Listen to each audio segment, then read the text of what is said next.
Quiero darles la más cordial bienvenida. Mi nombre es Mónica Martínez, soy subsecretaria de Cooperación y Apoyo a los Países de Menor Desarrollo Económico Relativo de la LADI. Saludos de nuestro secretario general, Sergio Abreu. Buenos días a todos, buenas tardes, dependiendo del lugar donde se encuentren. Hoy estamos iniciando el segundo módulo del curso Claves para el éxito de las pymes de Industrias Creativas y TIC, el cual forma parte de las actividades programadas por la LADI en coordinación con la Conferencia de las Naciones Unidas para el Comercio y Desarrollo, UNTAC, en este año designado por las Naciones Unidas como el Año Internacional de la Economía Creativa. Este curso, así como las próximas conferencias sobre los temas vinculados al sector de las industrias creativas, está en el marco de la programación de la Rueda de Negocios de Industrias Creativas y TIC, que tendrá lugar el próximo 23 y 24 de agosto. Como ustedes tienen ya conocimiento, esta serie de conferencias lo que quieren es contribuir en la preparación frente a las oportunidades para emprendimientos y pymes en la economía creativa de nuestra región. La sesión de hoy constituye la actividad central del módulo 2 del curso, en el que se aborda la temática de la relación creatividad y espíritu empresarial. Para la presentación de esta temática tenemos el gusto de contar nuevamente con la presencia de Marisa Henderson, jefa del Departamento de Economía Creativa de la UNTAC, quien en la sesión pasada nos introdujo a la economía creativa y las tendencias actuales. El día de hoy tenemos además, y muchísimas gracias, it's an honor to have you, David. David Parrish, él es un emprendedor y experto internacional en emprendimiento creativo. Trabaja alrededor del mundo asesorando negocios creativos para ser más exitosos, además de capacitar, mentorear y asesorar. David también se desempeña como orador y expositor en conferencias y talleres de capacitación, tanto en línea como presenciales. Es el autor de 2 libros y variadas publicaciones, entre otros, T-shirts and Sweets, A Guide to Business of Creativity, and Chase One Rabbit, Strategic Marketing of Business Success. Ese último libro también se encuentra disponible en español. David ha trabajado en más de 50 países alrededor del mundo, como ya les dije, incluyendo en los países de Latinoamérica como Colombia, Brasil y Chile. No voy a leer todas las certificaciones académicas y profesionales de David porque me tomaría mucho tiempo, pero resumiendo, él posee un magíster en empresas, también cuenta con la distinción de Chartered Market, que es un expertos en marketing en clase mundial del Instituto Colegiado de Marketing. Es miembro del Instituto de Liderazgo y Gestión, así como de la Real Sociedad de Artes.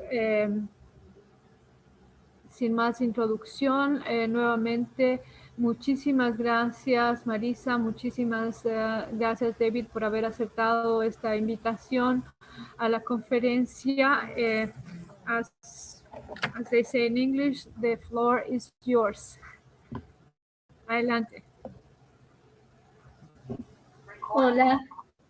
Antes de que, before I give the floor to David, antes de darle la palabra a David, quería hacer una muy pequeña introducción. Primero decirle a todos, hola, muchísimas gracias por estar aquí.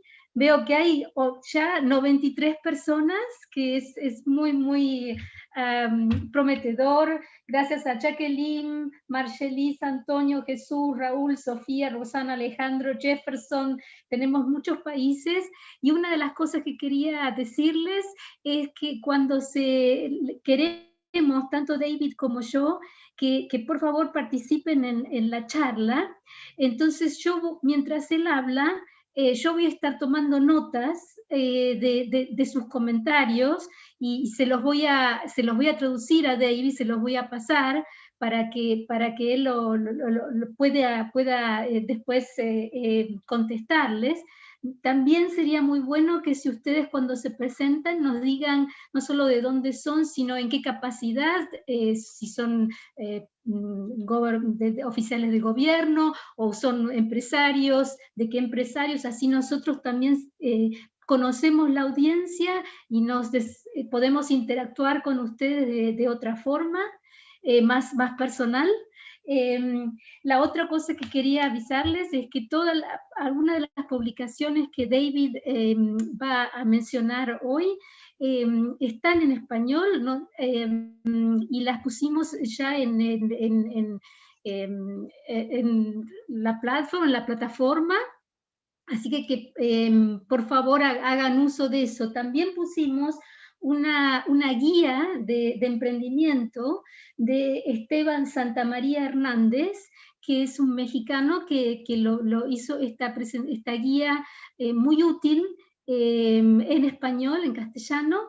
Y yo creo que después de la sesión de hoy con David, esta guía también va a ser muy importante para ustedes porque habla de las diferentes etapas del emprendimiento, les dice, bueno, qué es lo que tengo que hacer, qué necesito saber, cómo me afecta la propiedad intelectual, cómo hago la comercialización, cuáles son los business models, cuáles son las oportunidades. Entonces yo me imagino que va a ser muy bueno para hacer el seguimiento y tanto David como yo estaremos súper encantados de hacer este seguimiento y de ayudarlos de la mejor forma que podamos. Entonces, sin hacer más grande, interrumpir más, le quisiera, I would like to give the floor to David, and see you. Thank you, David. The floor is yours. Okay, well, I'm delighted to be here, and thank you very much to Aladi for the kind invitation to participate in this module, and thank you to Marisa Henderson for introducing me to Aladi. So I'm very much looking forward to speaking with all of you. As Marisa said, please give us some indication about your business, ask any questions, make any comments, and we will do the best to respond to them. So I'm going to make a presentation in two halves so that we take a short opportunity for questions and answers, and then continue into the second half. So let me show you what I'm going to be talking about today.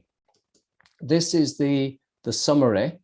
And I'm just going to disappear for a moment so you can read the overview of what we're going to talk about. The first is some thoughts about success.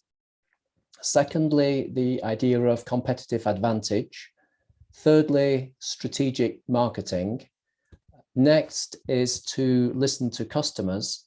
And finally, the idea of creating your own unique business formula.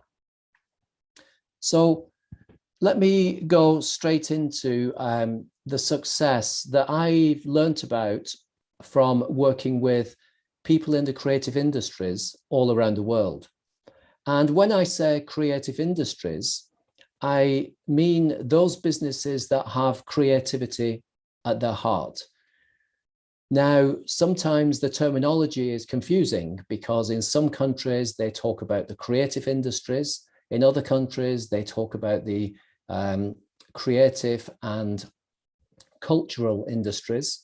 And in other countries, they talk about the creative and digital industries. So there are slightly different definitions about these. And in Latin America, and particularly in Colombia, where I've been working, they talk about the orange economy, la economía naranja. So all these terms are overlapping, very similar indeed, but with maybe a slightly different flavor.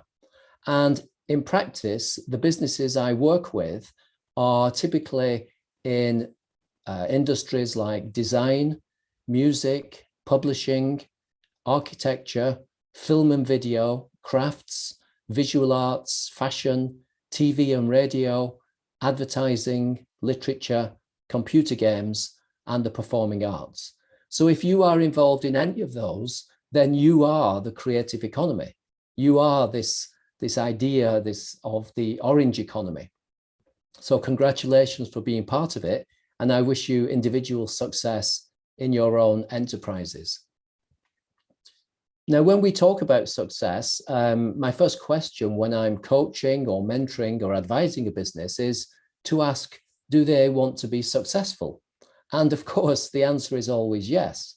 But my second question is more complex, which asks them, what exactly do they mean by success? And what I find is that everybody talks to some extent about making money, of course, and that's a good thing. But they also have other criteria by which they define success. So people will tell me that they want to work on really cool projects. They want to collaborate with other creatives, perhaps. Some businesses want to work internationally. Others want to grow their business and employ a lot of people, whereas some entrepreneurs want to be solopreneurs and work alone. And people also want to design a business that gives them the opportunity to have a lifestyle. So the definition of success is not just about making money. And of course, it's different for everybody. So it's not my job to tell you how to define success in detail for yourself, but my job is to demand that you are clear, that you are absolutely clear what you want to achieve. Because if you don't know where you want to go, then I can't help you to get there. So it's very important to be clear about your definition of success so that you can then filter the advice you get to decide whether it will take you in the right direction, because there's so much advice around. Formal advice from business advisors and institutions, but also informal advice from your friends, your family, your aunties, uncles, and even the guy down the bar will give you advice about how to develop your business. So we need to be super clear what we mean by success. So the other point is that we should avoid what I call the wrong kind of success. And that sounds a very strange thing to say. What do you mean, David, the wrong kind of success? But I've encountered many businesses who have made money, but they've somehow trapped themselves in the business, so they can't escape from it. So they can't take holidays. So they're always doing the administration instead of the creative work. And sometimes it even leads to family breakups and divorces. So we've got to be very careful about how we design our creative businesses so that we achieve the success that we want, taking into account these wider factors about creative satisfaction and lifestyle, as well as simply making money. Now, the next thing to talk about in terms of how to be successful and how to devise a business formula that works in a competitive area is for you to be really clear about your competitive advantage. Now, the good news is, and I say this to people all around the world when I'm giving my speeches and workshops and presentations like this, the good news is, I say that you guys out there, you're intelligent, you're creative, you're talented, you're hardworking, you're smart, and you're brilliant in all kinds of ways.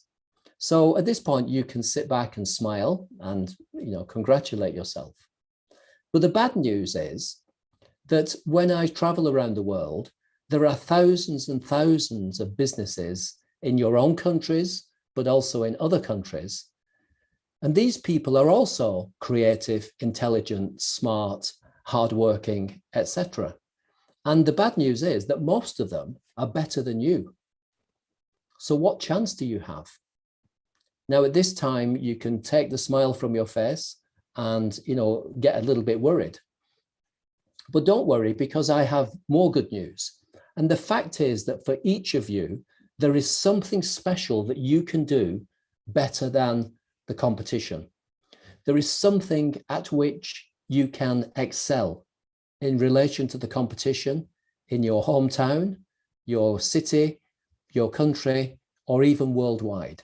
So we need to find that thing at which we can excel in relation to the competition. So it's very important that we don't just do the same as everybody else, but we play to our individual strengths. We find something that we can do or some advantage that we have that other people don't. And then we build our businesses around that. Another term for the same thing is the idea of an unfair advantage. I like that because it means that your competitors will be unhappy because somehow you have this unfair advantage. You have extra skills or experience in a particular field, and they just can't compete. Or perhaps your advantage, your unfair advantage, is connection with a particular community. And so you have the personal contacts there that they don't have. That gives you an advantage, and your competitors are very unhappy about that.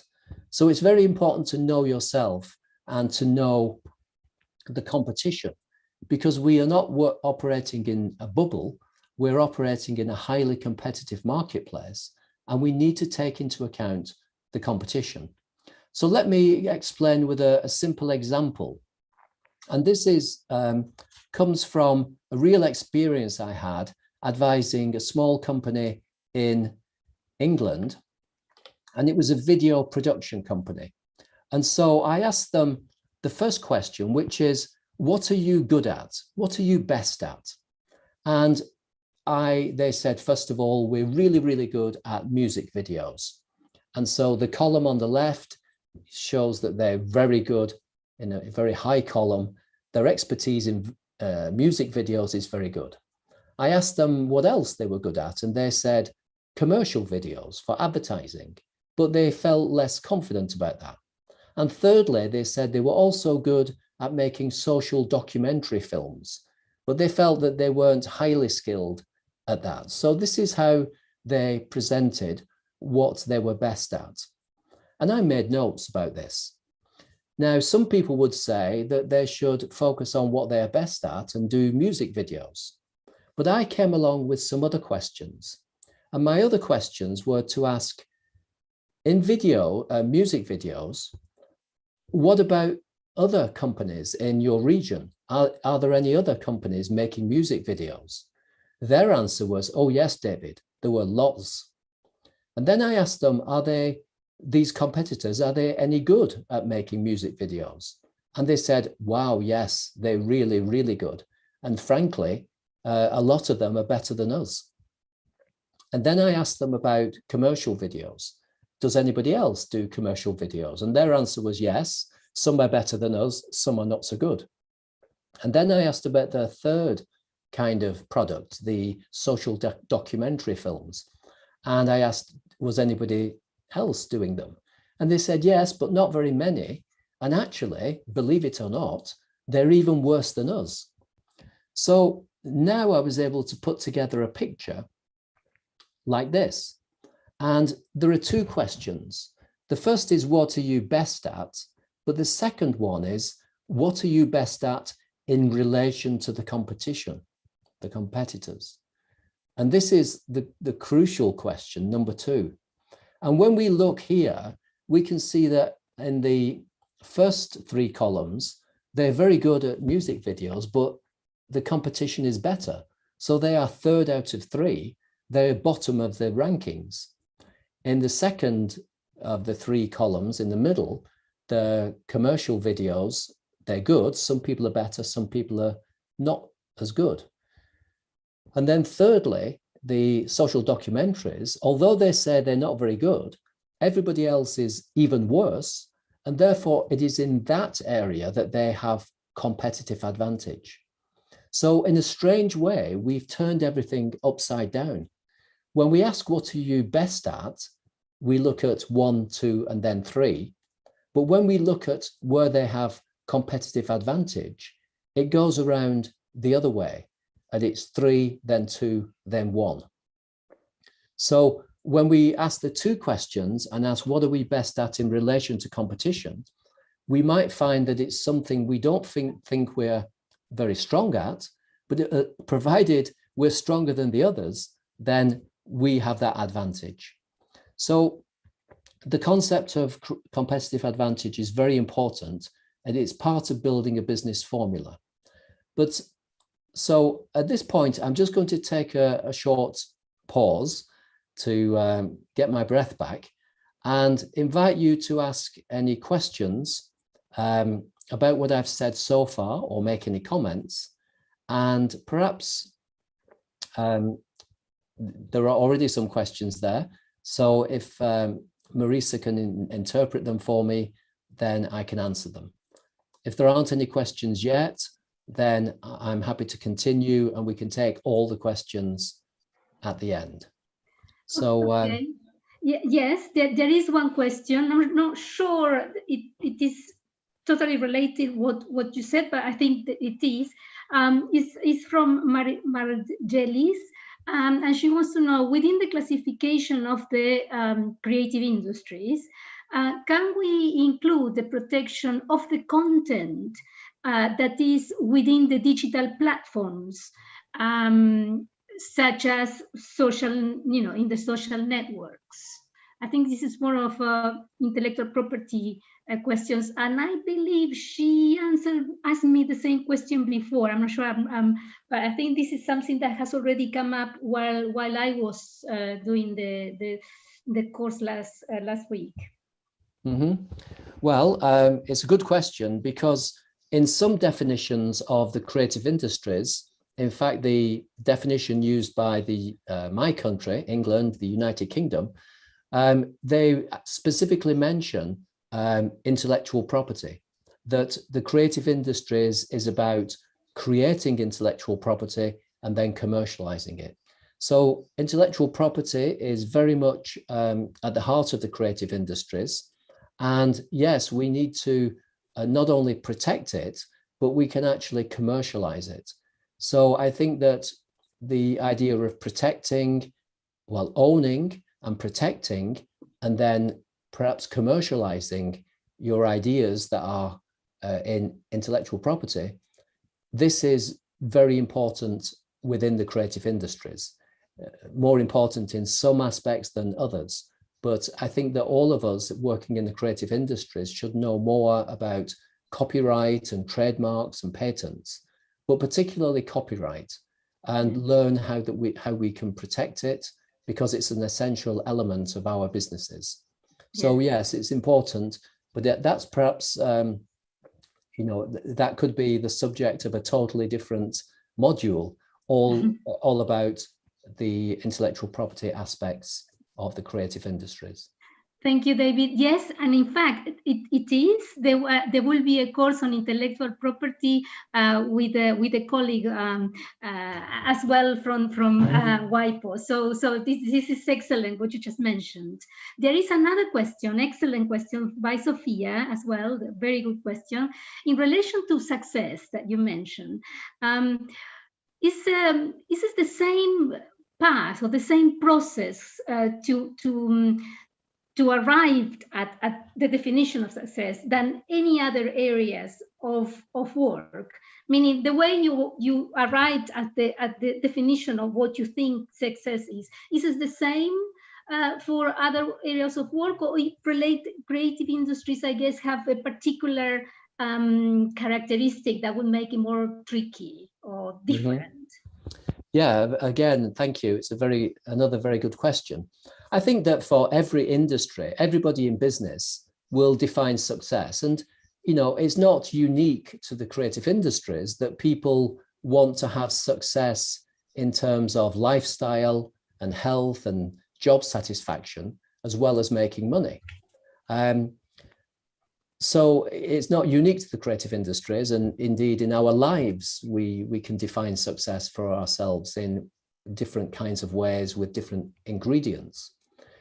But I think the difference is that in most businesses, the prime focus is to make money because they have shareholders and people set up in business to make money. Whereas in the creative industries, the starting point is often about passion. that somebody is passionate about making films or architecture or music, and they follow their passions, and then they want to also make a business out of it. So they're not primarily focused on just making money, because they bring along their creative passion. They want to collaborate, they want to create music or art or films or designs.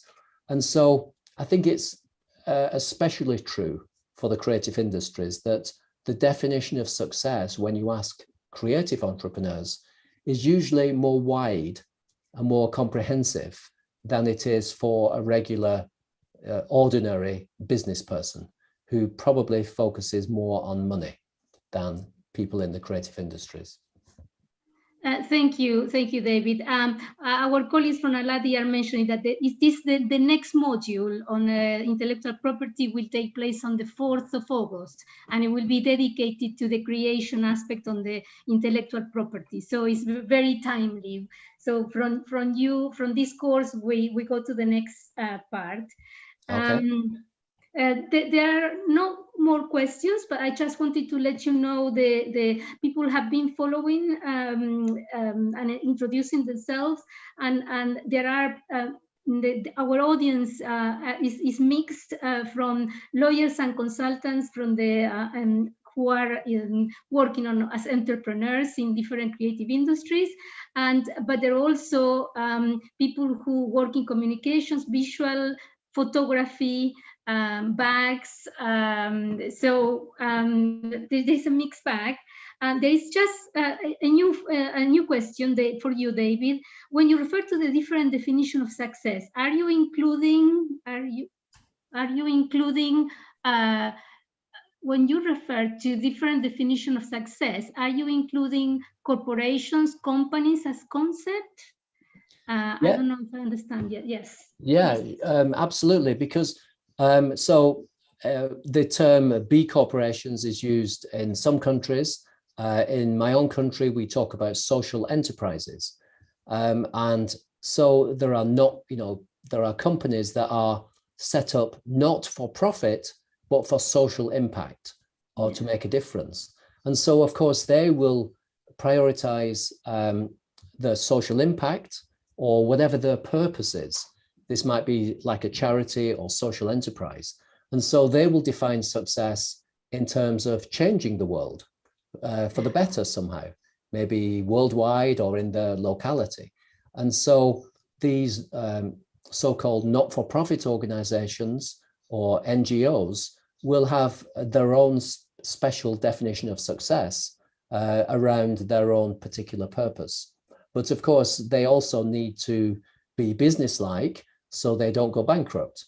So a social enterprise or a B corporation will have a combination of success criteria, which will be partly commercial, but partly social impact or charitable or whatever the particular purpose is. So yes, that's another example in which we might define success differently than a regular corporation or that simply wants to maximize profits.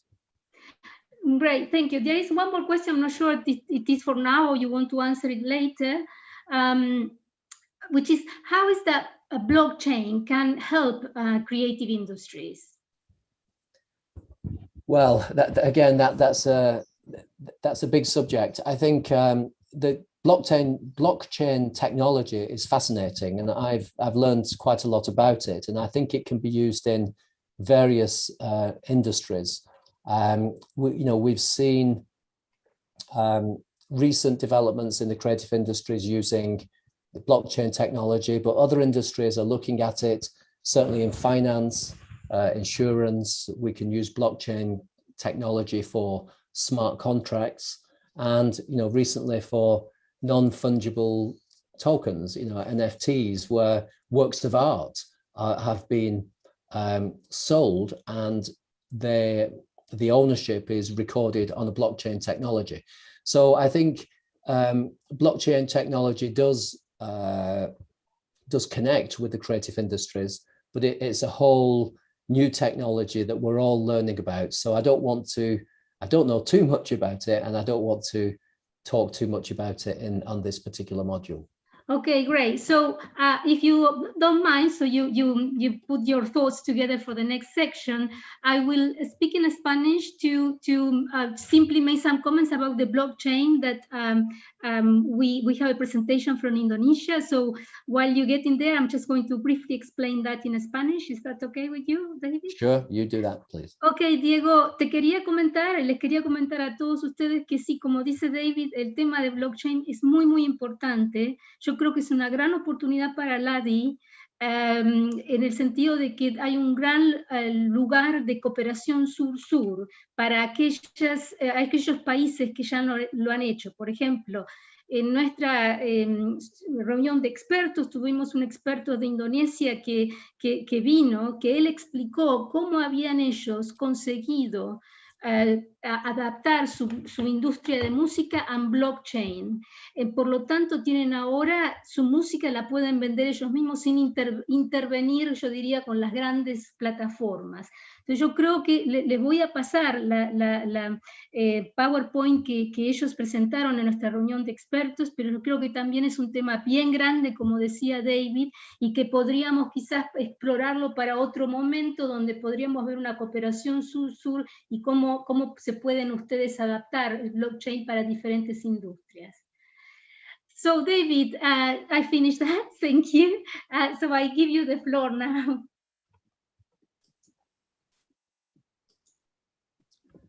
Okay, thank you, Marisa.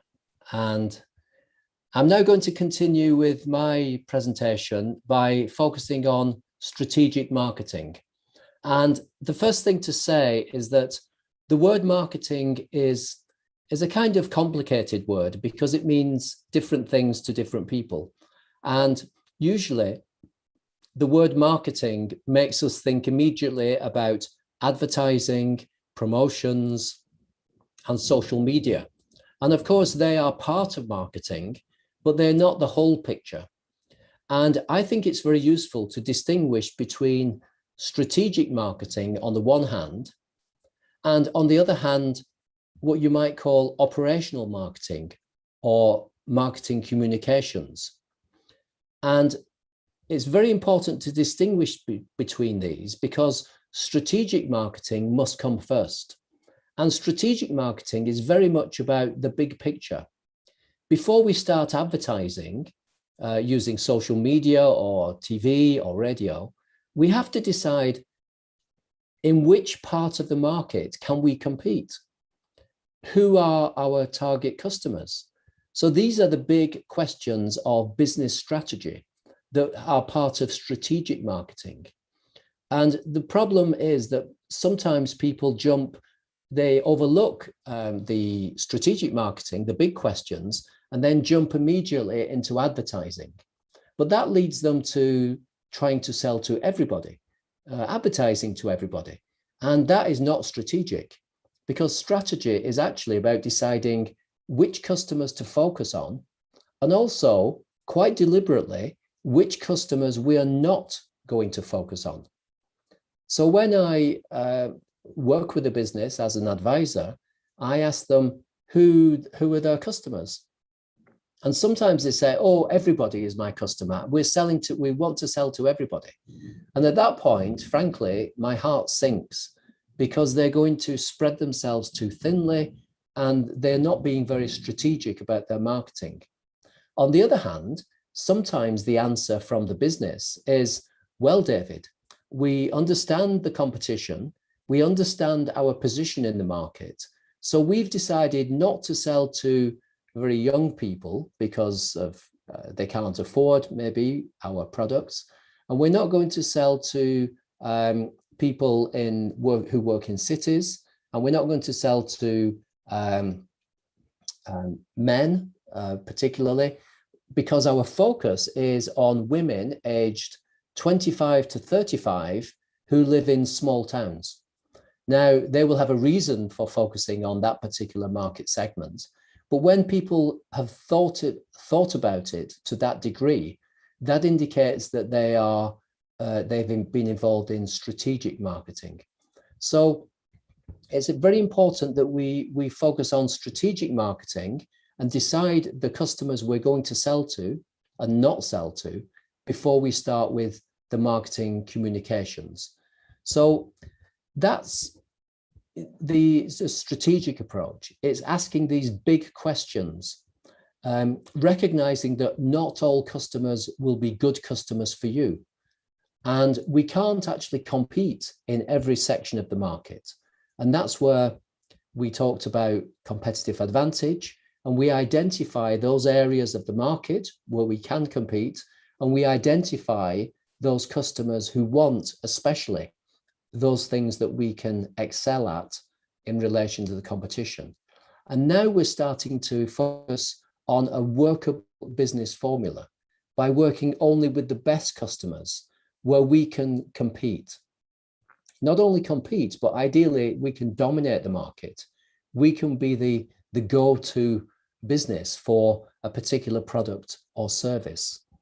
And in one of my books, there's a case study where a business in England, in Liverpool, says the art of business is to find a market, find a particular market and make it your own.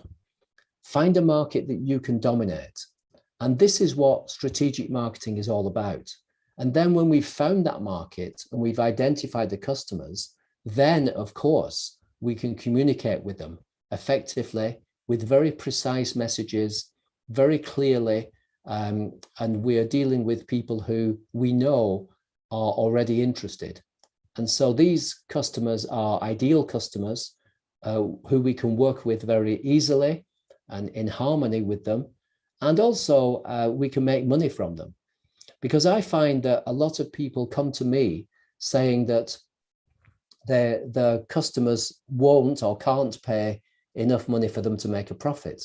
And my answer usually is to say they're dealing with the wrong, they're focusing on the wrong kind of customers. If your customers aren't in harmony with you, they don't understand what you're selling, or they won't pay or can't pay the right amount of money, then that they're strategically not your customers. So strategic marketing is absolutely crucial that we do before we move on to operational marketing, where we start then to use social media, TV advertising, leaflets, brochures, whatever we choose. And on my website, there's a lot of information. Some of it is translated into Spanish, some also into Portuguese, but mainly Spanish. There's a whole section about marketing communications as well. But today I'm going to talk mainly about strategic marketing. But when we do get to marketing, when we do identify the right customers to deal with, then it's important to listen to them.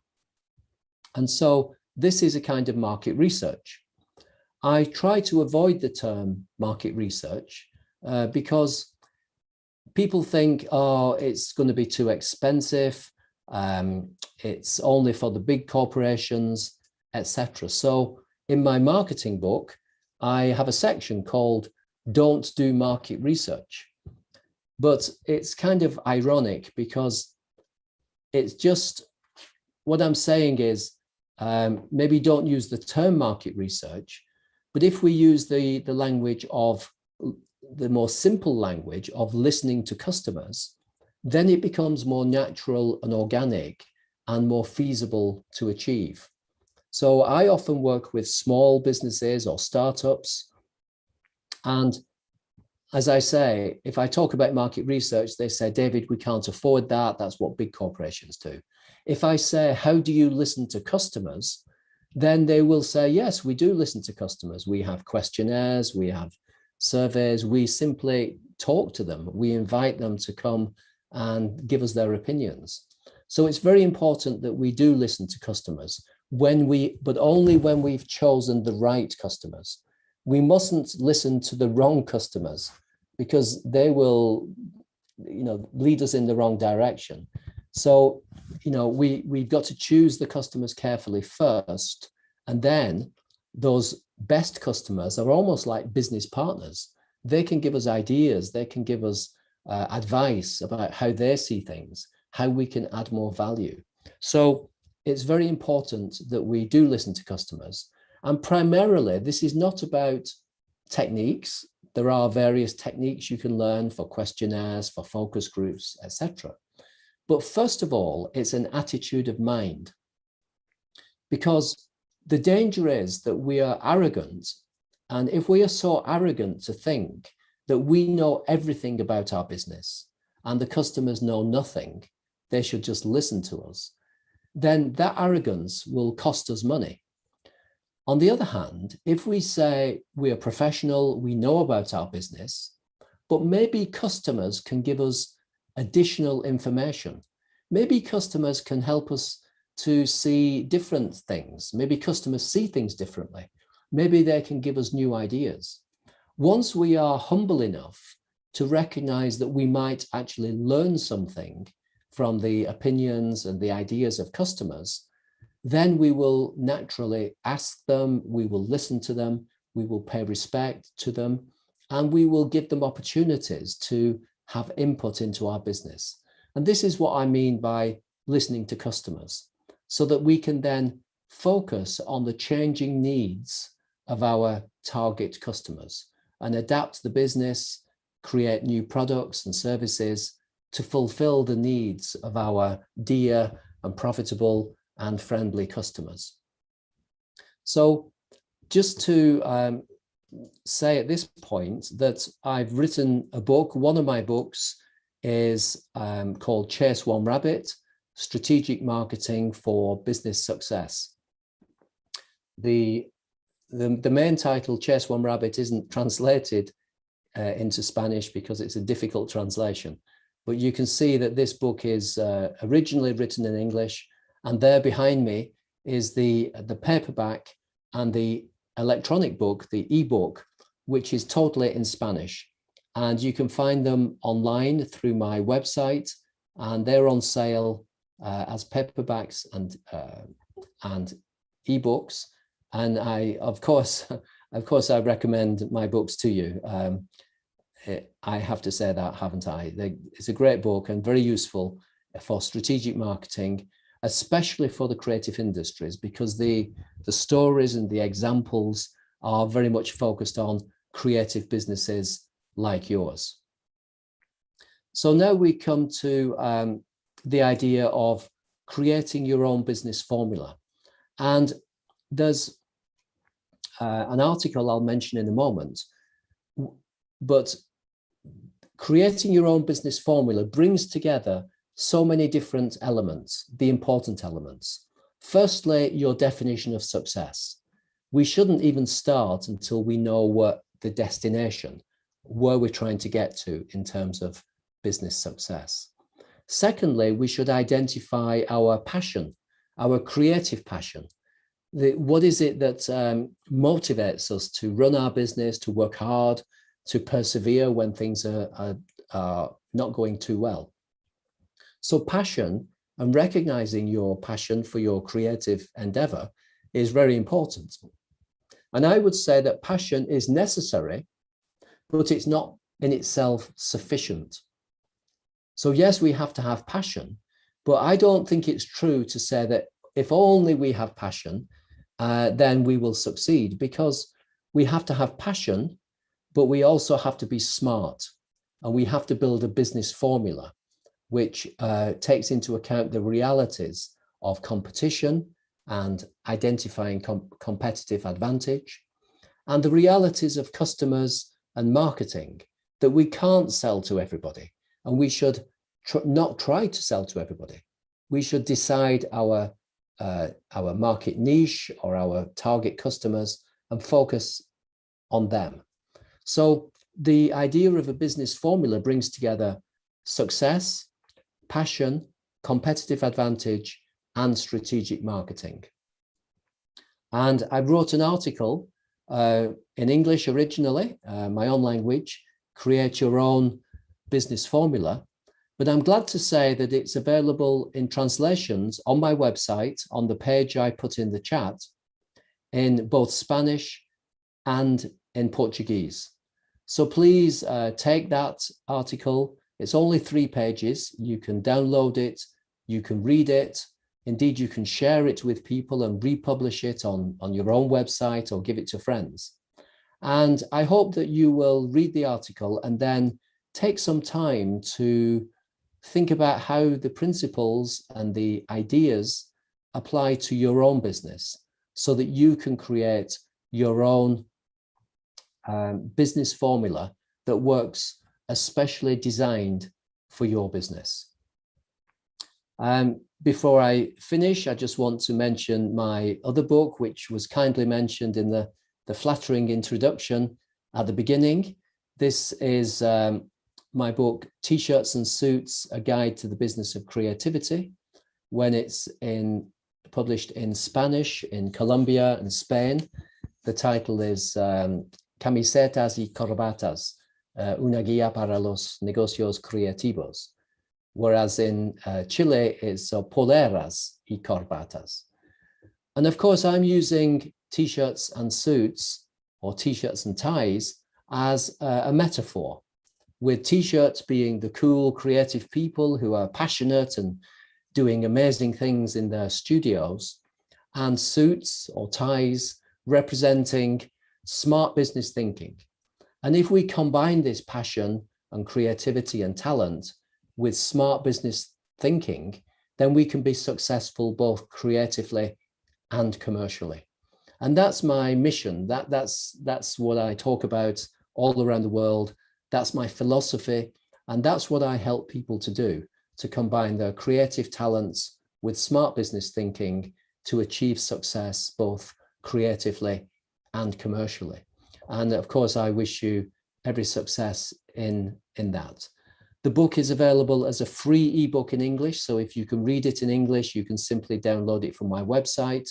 In Spanish, there are some extracts on my website because it's published by a university in Bogota. In Portuguese, it's being translated right now, but not yet published. So we're just looking for a sponsor to publish the book in Portuguese for Brazil and indeed Portugal, so that we can then make the book available as an ebook to Portuguese-speaking people. And finally, before I finish, just to mention that I've also written a guide. This is a toolkit publication called Designing Your Creative Business. It's, I think, 20 pages long, and it's something you can use as a workbook. It asks questions that you can answer, and it guides you into designing a business that will lead you to success. So it's very much in harmony with my book, T-shirts and Suits, and my book, Chase One Rabbit. It's also in harmony with the idea of creating your own business formula. Now, this booklet is available on my website for sale at £9.95 in Great British Pounds, GBP, pound sterling. But for you guys, there's a special offer. And if you email me, I will send you a coupon code to give you 100% discount, and then you can take it. It is only in English, but if anybody wants to translate it into Spanish or Portuguese, we can do that together and make some money from it. But the English version is on sale, but for you, there's a special offer on my website where you can access it at zero cost if you email me, and I will send you a coupon code. So at this point, I will finish just to say, I hope that that was useful. I'm happy to answer questions in the time we have left. There is the special page of my website with more information and links to a lot of information and in Spanish and some in Portuguese also. So please have a look at that. Use it to make yourselves and your businesses even more successful. And in that sense, I wish you every success.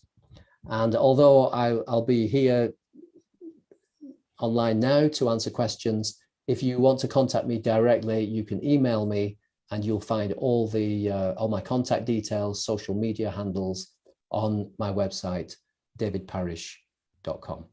So at this point, I'll stop talking and invite any questions and discussion from everybody participating in the webinar today.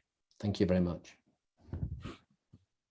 Thank you, David. I have one question that was put to you. Let me just here. So it says, do you think that Latin America has, let me just put this bigger. Do you think that Latin America has some kind of gap to fight for in the orange economy in comparison to other parts like of the world, like the US and Asia entertainment, for example? It's very interesting because clearly every country is different and the specialities of the creative industries can be different. And I recognize there are different cultures and different economic systems, etc. So clearly the creative industries are going to be different in every country. But at the same time, as I travel around the world, I see similarities. And I think it was in Colombia where some people were saying to me, you know, David, in Colombia, we have particular challenges for the creative industries. And they said the first is access to finance. The second is access to markets and marketing. And thirdly is the protection of intellectual property. They said we have these special challenges here in Colombia. And when they said this, I kind of smiled and I said, you know, Colombia, you're not so special. Because I hear this in every country in the world, including my own, including the United Kingdom, including the United States. So these are universal challenges for the creative industries. And we must be careful not to feel like we are somehow special victims. Of course, there are challenges. Of course, every country has particular, maybe special challenges, but we should recognize that, you know, these things are quite universal actually. And this is the big picture that I see when I travel around the world, because if you're working only in your own country, you can easily feel that, you know, the grass is greener on the other side. Every other country has it easy. It's so easy and nice, but it's not actually true. And, you know, even in the United Kingdom, which is well known for its creative industries, there are still plenty of challenges. And they are around access to finance, marketing, and, you know, to some extent, the control of intellectual property. So, yes, you will have your own challenges, but please don't feel that you're alone in that. And we can all help each other worldwide. Thank you, David. There is one more question, and very interesting, of course. So how do you think we could give incentives to the industry, and particularly the entertainment industry, considering the pandemic, COVID? Mm-hmm. Well, I think that, you know, governments can give incentives, they can give financial support. And the important thing is for governments to understand how important the entertainment industry that you mentioned is, not just culturally, but also economically. And this is a point that we, you know, that many people, not least Marisa, is making, you know, worldwide, that the creative economy, or sometimes called the cultural economy, is not just nice to have. It's not just about protecting culture and singing traditional songs and having a nice time. It is very important in terms of culture, but it's also super important in terms of the economy, because the creative economy creates jobs, it gives people their livelihoods, it can be a part of tourism, which then attracts money from overseas. So I think that the entertainment industry should get support and incentives, not only because it's important culturally, but because it's important economically. And so the creative industries is about both of these things. And a lot of my work has been funded by the European Union and governments who are very excited about the creative industries, maybe not especially about the culture, but because they have the capacity to create jobs and stimulate the economy. And so that's, that has funded a lot of my advice work in the UK and elsewhere. So I hope that answers the question. I think so. And I think that it was a similar question that came afterwards by Miguel. In this case, he was talking about the artists in Ecuador. How can we help this precarious situation artists in Ecuador? But sorry, I do agree with you that it's just not a particular country. These artists are all over the world have a precarious situation, and the informal economy is something that we need to look at, and also, as you were saying, to promote and make countries, governments understand that it's important to protect the informal economy as well, and help them to get from the informal economy to the formal economy. Mm-hmm. So, yeah. Exactly. Yeah. So I think we don't have any more questions. And I give the floor to Aladi. Okay. Thank you very much, Marisa. Thank you very much, David. It's been an honor listening and learning from you. Muchísimas gracias. Ha sido un verdadero placer. Sin duda, hay mucho que conversar. Todas estas lecciones nos generan más preguntas, y ese es el objetivo también de estos módulos, ¿no? Generar preguntas, generar el afán de investigación. Así es que gracias por la generosidad de David, que nos ofrece libros gratis, que nos ofrece su conocimiento a disposición de todos. Quería simplemente decirles que el 4 de agosto, como ya lo había anunciado Marisa, tenemos el siguiente módulo que lo dictará la doctora Deyanira Camacho. Ella es una experta en Derecho de Propiedad Intelectual, y el tema de su conferencia va a ser justamente la protección de las creaciones, un aspecto central de la economía creativa. Entonces les invito desde ya a que sigan atentos y participen en el próximo módulo. Muchísimas gracias. Sí, me parece que en algún chat vi que preguntaban correos electrónicos para enviar preguntas en concreto. Entiendo que en la página web de David tienen la información necesaria. No sé si y también está ya puesto el correo de David. Gracias, David, por compartir con nosotros tu correo. Con esto habríamos llegado al final de este módulo. Nuevamente, Marisa o David, si ustedes quieren tener una última palabra, si no, desde la LADI queremos agradecer a todos por su participación. Just to say, again, it was an honor to work with you. Thank you for the invitation. And I wish Aladi a great success with this course, and the entrepreneurs out there every success in your endeavors. I wish you good luck, and thank you. Thank you very much. Chao. Muchas gracias. Gracias.